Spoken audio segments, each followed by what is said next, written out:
صبغة الله ومن أحسن من الله صبغة صدق الله مولانا العظيم. اللهم صل على سيدنا ونبينا مولانا محمد وعلى آل سيدنا ونبينا مولانا محمد وبارك وسلم وصلی علیہ. غالباً حضرت گنگوہی رحمۃ اللہ علیہ نے حضرت حاجی صاحب رحمۃ اللہ علیہ سے پوچھا تھا کہ حضرت جس شخص پر اللہ کا رنگ چڑھ جائے کیا اللہ اپنے اس رنگ کو پہ واپس بھی کرتے ہیں؟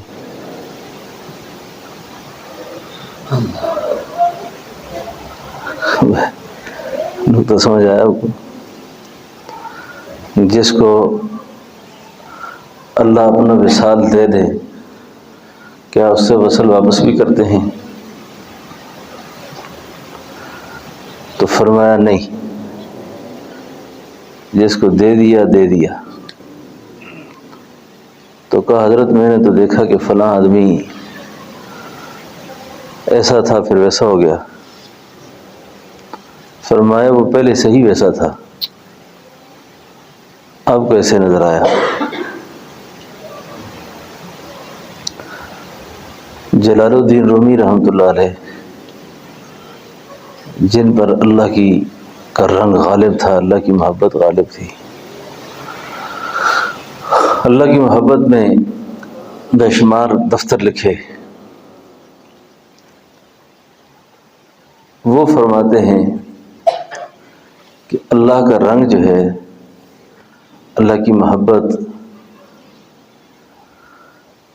اللہ کا تعلق، یہ کسے نصیب ہوتا ہے اور کسے نہیں ہوتا؟ جس کو نصیب ہوتا ہے اور جس کو اللہ نے یہ دولت دینی ہوتی ہے، اس کی پہلی علامت مولانا روم فرماتے ہیں یہ ہے کہ اللہ موت سے پہلے اللہ اس کے ہاتھوں کو کسی اپنے بندے کے ہاتھ میں دے دیں گے. یہ پہلی علامت ہے اس کی،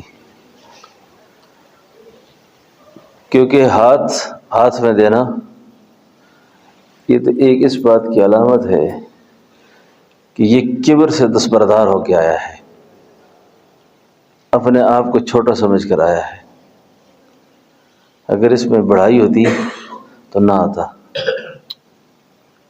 کیونکہ بڑائی ضد ہے اس بات کی کہ وہ شخص اللہ کو نہیں پا سکتا.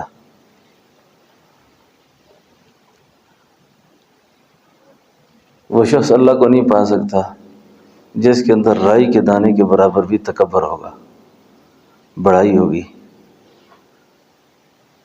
اللہ کے رنگ کا اور اللہ کے تعلق کا اس شخص کے ساتھ کوئی جوڑ نہیں ہے، کیونکہ وہاں بڑائی ہے. تو وہ اپنے مقابل میں بڑائی کو پسند نہیں کرتا، عاجزی کو پسند کرتا ہے.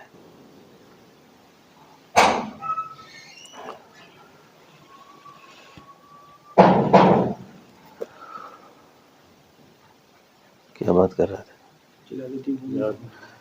جلال الدین رومی رحمۃ اللہ علیہ پہلی علامت یہ بیان فرمائی. آپ کو اور مجھے بھی غور کرنا چاہیے کہ ہماری صحبت، ہمارا اٹھنا بیٹھنا، ہمارا تعلق کیسے لوگوں کے ساتھ ہے. برائی کے ماحول میں رہ کر اچھائی کی امید نہ رکھیں، غلط سبب اختیار کر کے اچھا رزلٹ برآمد نہ کریں. دوسری بات انہوں نے فرمائی کہ پہلی علامت اگر یہ نصیب ہو رہی ہے تو اس پہ شکریہ کرے اللہ کا. اور دوسری بات بڑی سخت ہے، آپ کی میری کسی سے مناسبت نہ ہو، تبھی محبت پیدا نہ ہو، یہ الگ معاملہ ہے، لیکن کسی بندہ خدا کی تنقیص کبھی نہ ہو، تحقیر کبھی نہ ہو۔ اور یہ بھی فرمایا کہ جس کے فیصلے آسمانوں پر ذلت کے ہو جائیں، اس کو شخص کو اللہ اپنے پیاروں کی غیبت پہ لگا دیتا ہے۔ غیبت سمجھتے ہیں نا؟ اور پھر ایک غیبت ہے عام آدمی کی، ایک نقص نکالنا ہے عام آدمی سے، اور ایک غیبت کرنی ہے اہل اللہ کی، نیک لوگوں کی، علماء کی، صلحاء کی۔ امام عبدالوہاب شعرانی رحمۃ اللہ علیہ نے فرمایا کہ یہ شخص ایسا ہے کہ گویا اس نے زہر آلود گوشت کو منہ لگایا ہوا ہے۔ غیبت تو ایسے بھی حرام ہے نا،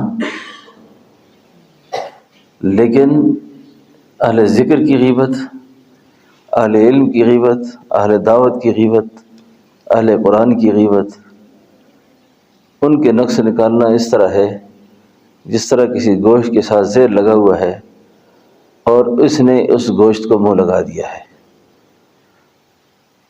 اب یہ بچ سکتا ہے؟ کبھی نہیں بچ سکتا۔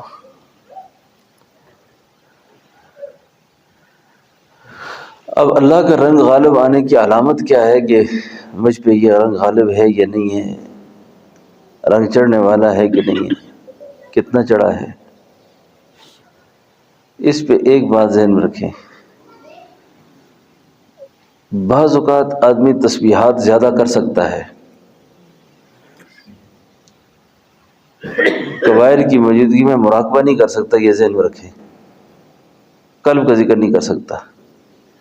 قلبی ذکر کے لیے دل کا مسلمان ہونا بھی بہت ضروری ہے، باطنی یاد بہت ضروری ہے۔ کیا بات کر رہا تھا؟ گناہوں کے ساتھ تسبیحات ہو سکتی ہیں، گناہ کے ساتھ وظائف ہو سکتے ہیں، تسبیحات ہو سکتی ہیں، لیکن قلب کا ذکر نہیں ہو سکتا۔ بات میں غور کر رہا تھا۔ اللہ کے رنگ کی علامت ہے۔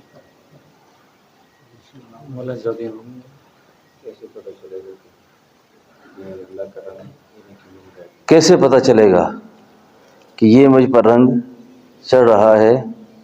اس پہ پہلی علامت یہ ہے کہ باطنی گناہوں سے انسان کو نفرت ہو جائے گی۔ باطنی گناہوں سے پہلی علامت۔ حضرت خواجہ یعقوب چرخی رحمۃ اللہ علیہ فرماتے ہیں فَأَمَّا مَنْ طَغَىٰ وَآثَرَ الْحَيَاةَ الدُّنْيَا، یہ تفسیر چرخی میں یہ لکھا ہے کہ ہم نے اپنے شیخ حضرت خواجہ بہاؤالدین اولیاء نقشبند سے یہ سنا کہ باطنی گناہوں سے تنفر پیدا ہو جائے گا۔ اب ظاہری گناہ تو ایسے ہوتے ہیں کہ جس میں آدمی کو پتہ بھی ہوتا ہے کہ میں یہ بد نظری کر رہا ہوں، غیبت کر رہا ہوں، چغلی کر رہا ہوں، الزام لگاتا ہوں، بہتان لگاتا ہوں، یہ ظاہری گناہ ہیں۔ اب جو باطنی گناہ ہیں اس کا ادراک ہر آدمی کو نہیں ہوتا کہ کیا میرے اندر عجب ہے، حسد ہے، حرص ہے، لالچ ہے، تکبر ہے، انانیت ہے، یہ جتنی بیماریاں ہیں۔ فرمایا یہ تو بہت بڑی سرکشی ہے یہ بھی۔ اور کئی سارے جو نیک لوگ ہوتے ہیں وہ اپنی ظاہری گناہوں کی اصلاح کر لیتے ہیں، ظاہری گناہوں کی، لیکن باطنی گناہوں کا ادراک انہیں نہیں ہوتا۔ باطنی گناہوں کے ادراک بغیر ذکر کے نفس میں جگہ بنانے کے ہو نہیں سکتا، کیونکہ ذکر جس وقت نفس میں جگہ بنائے گا، دل میں جگہ بنائے گا، تو پھر آدمی میں تواضع پیدا ہوگی، پھر عاجزی پیدا ہوگی۔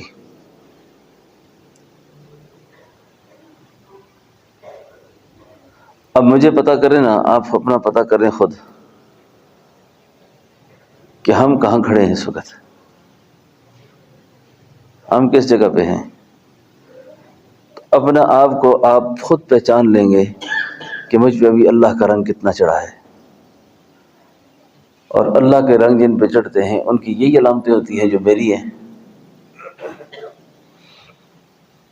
ہم میں سے بہت سا بڑا طبقہ ایسا ہے جس نے یہ سمجھا ہے کہ وہ 1000 12 1500 کی تسبیح دن کو پھیر لیتا ہے، نمازیں پڑھ لیتا ہے، یہ تو اچھی باتیں ہیں یہ ساری، لیکن اللہ کے رنگ جب چڑھتے ہیں نا تو بندہ فانی ہو جاتا ہے، فانی ہو جاتا ہے، ختم ہو جاتا ہے اندر سے۔ اور اس کی علامت یہ ہے کہ وہ ہر آنے والے دن میں اس پر تجلی ذات کا پرتو پڑتا ہے اور وہ اپنے آپ کو فانی سمجھنا شروع ہو جاتا ہے۔ اسی کو حضرت سلطان بہو رحمۃ اللہ علیہ فرمایا کرتے تھے، فانی تائیں فانی کر کے بولی بولی ماہی، وحدت دریا وچ وڑ کے ویکھی ذات الہی۔ اللہ کی ذات جب ہے نا تو پہلے اپنے آپ کو مٹا، پھڑ تلوار فنا دی ہتھ وچ تے آ جا بے غم ہو کے، پھڑ تلوار فنا دی۔ یہ فانی آدمی ڈرتا ورتا کس سے نہیں ہے، یہ ذہن میں رکھیں۔ اچھا، اس کو نہ مخلوق کا خوف ہوتا ہے، نہ حشرات کا خوف، کسی چیز کا ڈر وہ دل میں نہیں رکھتا سوائے اللہ کے خوف کے۔ اور اللہ کے بغیر کسی کا ڈر رکھنا اس کو شرک اکبر سمجھتا ہے، بڑا شرک سمجھتا ہے، یہ بھی میرا کچھ کر لے گا۔ بات سمجھے نا؟ پیران پیر حضرت شیخ عبد القادر جیلانی رحمۃ اللہ علیہ، آپ کی جو ملفوظات ہیں نا، میں نے پچھلی کسی مجلس میں بھی یہ بات عرض کی تھی کہ اس درجے کے ملفوظات ہیں، اس درجے کے نصائح ہیں اللہ کی توحید کے بارے میں۔ مائے وحدت پلا کر جو انہوں نے اپنے متعلقین کو محمور کیا ہے نا، واقعہ کمال کیے۔ فرماتے ہیں کہ آپ کی مجلس میں اژدہا آ گیا، سانپ، سارے لوگ گھبرا گئے اور وہ سیدھا حضرت کی کرتے میں داخل ہو گیا اور کرتے سے باہر نکل کے اس نے منہ ہلایا تو حضرت شیخ فرمانے لگے، میرے اللہ میری توحید کا اس وقت امتحان لینے لگے ہیں، استقامت سے رہو سارے، میرے اللہ میری توحید کے امتحان لے رہے ہیں۔ تو اللہ کے رنگ جب غالب آ جاتے ہیں نا، اللہ کے رنگ جب غالب آ جاتے ہیں تو وہی شخص تو ہوتا ہی اللہ والا ہے۔ اللہ والا بننا کوئی کھیل مذاق تھوڑا ہی ہے۔ ہمارے ہاں تو زبان سے عام ہے جی فلاں آدمی بہت اللہ والا ہے جی، یہ بھی اندر اندر سے خوش ہوتا رہتا ہے کہ میں بہت اللہ والا ہوں۔ بڑی اونچی مبارک باتیں ہم معمولی جگہوں میں فٹ کر لیتے ہیں۔ اللہ والا بننا کوئی مذاق نہیں ہے، یہ شخص اللہ کا ہو گیا ہے، اللہ کا رنگ آ گیا اس پر، اللہ کا رنگ آ گیا اس پر۔ تو آپ اور میں سب سے پہلے کسی بھی گناہ کا، کبیرہ گناہ ظاہری اور باطنی، اگر اس کے مرتکب ہیں، اس کا ارتکاب ہوتا ہے ہم سے، پھر رنگ شنگ والی کوئی بات نہیں ہے، رنگ والی بات کوئی نہیں ہے۔ موقع ہے توبہ کا کہ اللہ سے معافی مانگ لو، اللہ سے توبہ کرو، شاید اس جگہ پہ آ ہی جاؤ کسی وقت، شاید کسی وقت آ جاؤ۔ اس بات کو بہت زیادہ دل و جان سے تسلیم بھی کر لیں اور اس کا ارادہ بھی کر لیں کہ یا اللہ اپنا رنگ ہم پہ ڈال دے اور ہماری طبیعت کو، ہمارے مزاج کو شریعت کے سانچے میں ڈال دے، شریعت کے سانچے میں۔ اور اللہ خود فرماتے ہیں کہ اس سے اچھا رنگ اور کوئی نہیں ہے۔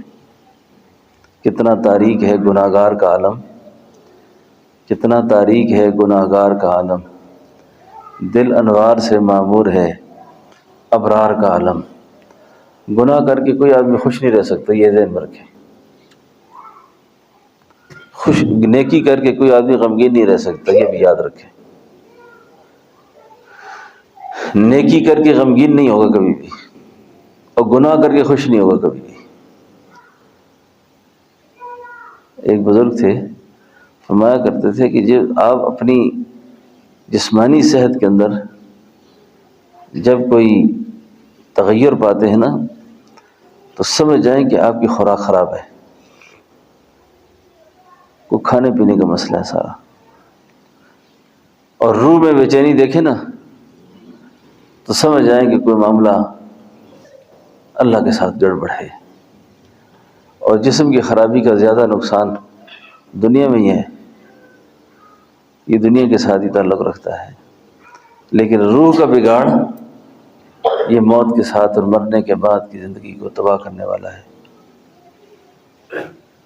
تو سب سے اچھا رنگ اللہ کا ہے. تو اللہ کی منشا پہ، اللہ کی چاہت پہ، اللہ کی چاہت پہ اپنے آپ کو بندے کو فدا کرنا چاہیے. اللہ کی مرضی پہ قربان رہنا چاہیے، اللہ کی مرضی پہ فدا رہنا چاہیے. پھر اللہ اپنے اس بندے کے جذبات کو سمجھتے ہیں.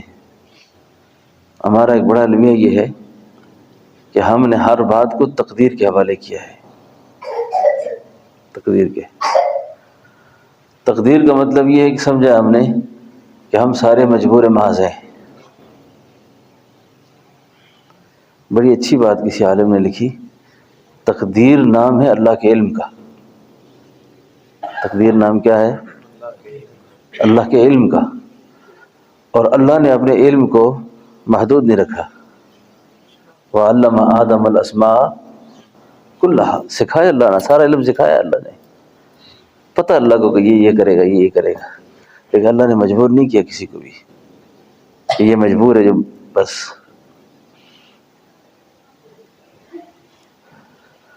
اللہ اکبر. تو کیا بات کر رہے آپ تقدیر کے حوالے ہیں جی؟ اللہ نے مجبور نہیں کیا. ہاں، تو بات سمجھ رہے نا میری؟ تو اللہ جل شانہ کو سے ڈرتا رہے آدمی اور اللہ سے معافی کا طلبگار رہے، اور اللہ رب العالمین سے ہر وقت دعا اور التجا میں رہے. گناہ کر کے عرض یہ کر رہا تھا کہ خوش نہیں رہ سکتا آدمی، خوش نہیں رہ سکتا. اب آپ کہتے ہیں میں تو اتنی نیکی کرتا ہوں، نماز بھی پڑھتا ہوں. کئی لوگ مجھ سے فون کر کے کہتے ہیں آپ نے یہ وظیفہ بتایا تھا، یہ بھی کیا، یہ نماز ہی پڑھی، ایسے بھی کیا، ایسے بھی کیا، ایسے بھی کیا. پھر کیوں پریشان ہے؟ پھر کیوں تنگ ہے؟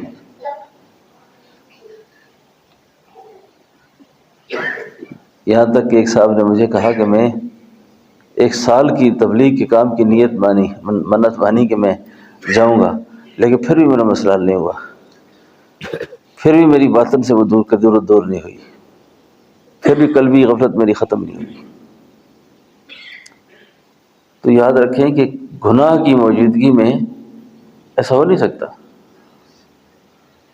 اگر کہتے ہیں میں ظاہری طور پہ کچھ نہیں کرتا، اب بات نہیں کرتے ہیں نا، بات نہیں گناہ. اچھے اچھے لوگوں کو میں نے دیکھا ہے کہ وہ کسی دوسرے کی عزت کو نہیں دیکھ سکتے، بڑھوتری نہیں دیکھ سکتے، اس کو اچھا کھاتا پیتا نہیں دیکھ سکتے. عورتیں میری بات سن رہی ہیں، عورتوں میں یہ بیماری بہت زیادہ ہوتی ہے، عورتوں میں یہ بیماری بہت ہوتی ہے. اپنے بچوں کے لیے جذبات اور ہوتے ہیں، کسی کے لیے اور ہوتے ہیں. یہ ساری چیزیں اللہ کو ناراض کرنے والی، یہ باطنی گناہ ہے بہت بڑے. یہ باطنی گناہ ہے نا بہت بڑے. حضرت صاحب فرمایا کرتے تھے کہ مدینہ منورہ میں حضرت صوفی اقبال صاحب رحمۃ اللہ علیہ سے میری ملاقات ہوئی. تو حضرت صوفی صاحب رحمۃ اللہ علیہ نے مجھ سے پوچھا، میں نہیں جانتا تھا کہ یہ کون ہے. تو ملاقات ہوئی تو مجھ سے پہلی بات انہوں نے پوچھی کہ اللہ کے بندوں کی پہچان کیا ہے. میں اگر کسی اللہ کے بندے سے فائدہ حاصل کرنا چاہوں تو اس کی پہچان کیا ہے؟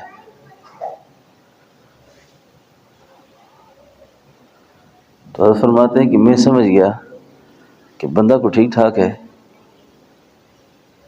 تو میں نے اس کا جواب نہیں دیا. میں نے پوچھا حضرت آپ کا نام کیا ہے؟ آپ کا نام کیا ہے؟ تو انہوں نے کہا میرا نام ہے صوفی محمد اقبال. تو یہ شیخ کے اجل خلیفہ تھے مدینہ طیبہ میں. میں نے کہا حضرت خود ہی آپ ہی بتائیں کہ. فرمایا میں بتاؤں؟ اس کی ایک علامت یہ ہے کہ ان کے پاس بیٹھنے سے اللہ یاد آ جائے. بیٹھنے سے اللہ یاد آ جائے. بس اللہ یاد آ گیا تو سمجھ جاؤ کہ یہ تمہارا کچھ حصہ ہے وہاں پر. سمجھے نا؟ تو گناہ جو ہے نا، گناہ یہ بڑی خطرناک بیماری ہے جو انسان کو اللہ سے بہت دور کرتی ہے. اور یہ دعا کرو کہ کسی گناہ میں موت نہ آ جائے، اور اس وقت تک اللہ اپنے پاس اٹھائے نہ جب تک اللہ توبہ کی توفیق نہ دے دے. توبہ کی کئی دفعہ آدمی گناہوں کو معمولی سمجھ کر کرتا ہے نا، لیکن اس کے بعد اس کو توبہ کی توفیق نہیں ہوتی. پھر توبہ کی توفیق نہیں ہوتی. اچھا، بعض گناہ ایسے ہیں نا، یہ بھی ایک ضروری بات میرے دل میں پھر رہی ہے. کئی سارے نوجوان آتے ہیں اپنی کوئی شکایت لے کر اپنے اخلاق کی، کہ ہم سے بدنظری بہت ہوتی ہے، ہم سے کبائر بہت ہوتے ہیں، یہ گناہ بہت ہوتا ہے، یہ گناہ بہت ہوتا ہے، تو ہم روزے رکھا کریں، ہم یہ کریں یہ کریں. اور کئی سارے بزرگ آگے سے کہہ دیتے ہیں